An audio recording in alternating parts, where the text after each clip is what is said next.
तो बेटा ये जो हमने कल लेसन 10 पढ़ा था जीवों में श्वसन, उसके प्रश्न उत्तर हैं, तो मैं आपको समझा रही हूँ। आप लोग इन्हें उतारेंगे और फिर मैं इनका टेस्ट लूँगी आपका। पहला प्रश्न है, कोई धावक दौड़ समाप्त होने पर सामान्य से अधिक तेजी से गहरी सांसें क्यों लेता है? जब हम दौड़ते हैं और फिर रुकते हैं दौड़ने के बाद, तो हम बड़ी तेज़ तेज़ सांस लेते हैं। ठीक है, तो यही क्वेश्चन है। तो इसका उत्तर है, जब धावक दौड़ में भाग लेता है तो उसके शरीर को अधिक ऊर्जा की आवश्यकता होती है। और आपको पता है, अधिक ऊर्जा हमें तभी मिलती है जब हमारी कोशिकाओं में अधिक ऑक्सीजन पहुँचे। ठीक है, तो वही अतिरिक्त ऊर्जा प्राप्त करने के लिए धावक तेज़ी से सांस लेता है, ताकि ऑक्सीजन अधिक हमारे कोशिकाओं में जाए और उससे जो हमारा भोजन गया है अंदर, वो जल्दी से टूटे और उससे हमें ऊर्जा प्रदान हो। तो ये प्रश्न पहला आपको करना है। दूसरा है, वायवीय और अवायवीय श्वसन में समानताएं और अंतर बताएं। मतलब इनमें क्या एक जैसी चीज़ है और क्या अलग है, वो बताना है। तो समानताएं मतलब इनमें क्या मिलती जुलती चीज़ है। दोनों श्वसन में भोजन से ऊर्जा प्राप्त की जाती है। ठीक है, दोनों में ही हमें ऊर्जा प्राप्त होती है। और अंतर क्या है कि वो जो कार्बन डाइऑक्साइड और पानी वायवीय श्वसन के अंतिम उत्पाद है। मतलब जब ऑक्सीजन मिलती है हमारे कोशिकाओं को, तो जो हमारा भोजन होता है, जो ग्लूकोज के रूप में अंदर जाता है, वो कार्बन डाइऑक्साइड और पानी में टूट जाता है।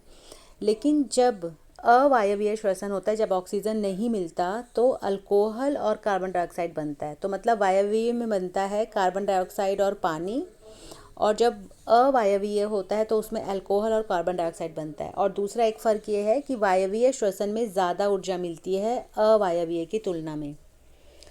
ठीक है, अब अगला प्रश्न है, जब हम अत्यधिक धूल भरी वायु में सांस लेते हैं तो हमें छींक क्यों आती है?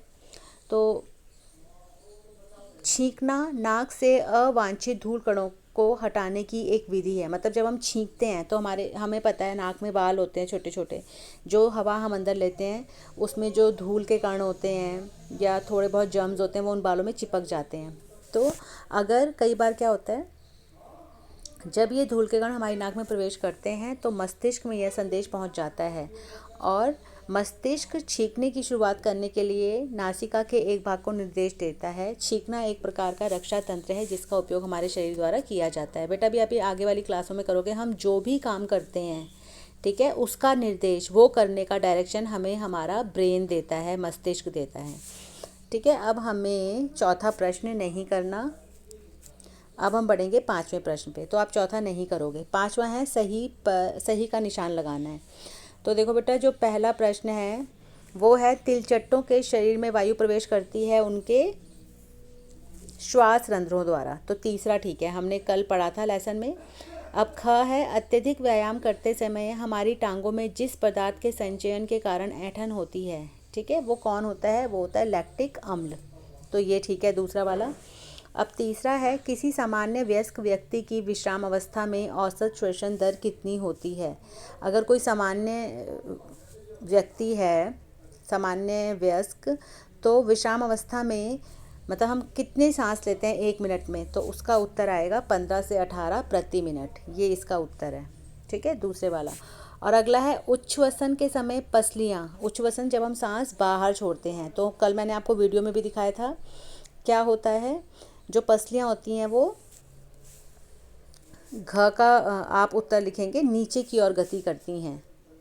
इसका उत्तर है नीचे की ओर गति करती हैं। कल जो वीडियो भेजी थी वो देख लेना अगर आपको याद नहीं है तो। ठीक है, ये पांचवा प्रश्न हो गया। अब छठा प्रश्न है, हमको वो करने हैं, मैच करना है इन्हें। यीस्ट से देखो अल्कोहल बनता है, तो यीस्ट को आप मिलाओगे अल्कोहल से। डायाफ्राम जो मध्य पट है वो होता है वक्ष गुहा के नीचे। ठीक है, तो उसको इससे मिलाएंगे। त्वचा, तो त्वचा को आप मिलाओगे केंचुए से, क्योंकि केंचुआ त्वचा से सांस लेता है। फिर पत्तियाँ, पत्तियों में रंध्र होते हैं, पांचवें से मिलेगा। मछलियाँ, मछलियों में गिल्स होते हैं, मतलब क्लोम।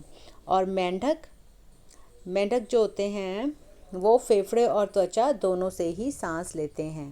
ठीक है, तो इसमें एक ही एक्स्ट्रा दिया हुआ है, श्वास प्रणाली या वातक, जो कि कॉकरोच में दिखाया था, कीटों में होता है जो। अब सातवां प्रश्न करेंगे, निम्न बताइए कि निम्नलिखित में से सत्य और असत्य क्या है। अत्यधिक व्यायाम करते समय व्यक्ति की श्वसन दर धीमी हो जाती है, बिल्कुल गलत है। जब हम ज़्यादा व्यायाम करते हैं तो हम और तेज़ी से सांस लेते हैं। पादपों में प्रकाश संश्लेषण केवल दिन में होता है जबकि श्वसन केवल रात में होता है, ये बिल्कुल गलत है। प्रकाश संश्लेषण तो दिन में होता है लेकिन श्वसन दिन में भी होता है और रात में भी होता है। तीसरा है, मेंढक अपनी त्वचा के अतिरिक्त अपने फेफड़ों से भी श्वसन करते हैं, बिल्कुल ठीक है। मछलियों में श्वसन के लिए फेफड़े होते हैं, गलत। आपको पता है गिल्स होते हैं या क्लोम जिन्हें बोलते हैं। अंतः श्वसन में वक्ष गुहा का आयतन बढ़ जाता है। जब हम सांस अंदर लेते हैं तो आपने देखा है ना, जो हमारी पसलियाँ होती हैं वो बाहर की तरफ जाती हैं और जो डायफ्राम होता है वो नीचे की तरफ आ जाता है, जिसके कारण जो वहाँ पे चेस्ट कैविटी होती है, मतलब वहाँ पर जो हमारी वक्ष गुहा है उसमें जगह बढ़ जाती है। तो ये ठीक लिखा हुआ है इन्होंने। आगे बढ़ते हैं बेटा। 8वां प्रश्न रहने दो, हम करते हैं 9वां प्रश्न। आपको 9वां प्रश्न करना है, 8वां नहीं करना। 8वां रहने देना, 9वां करेंगे हम।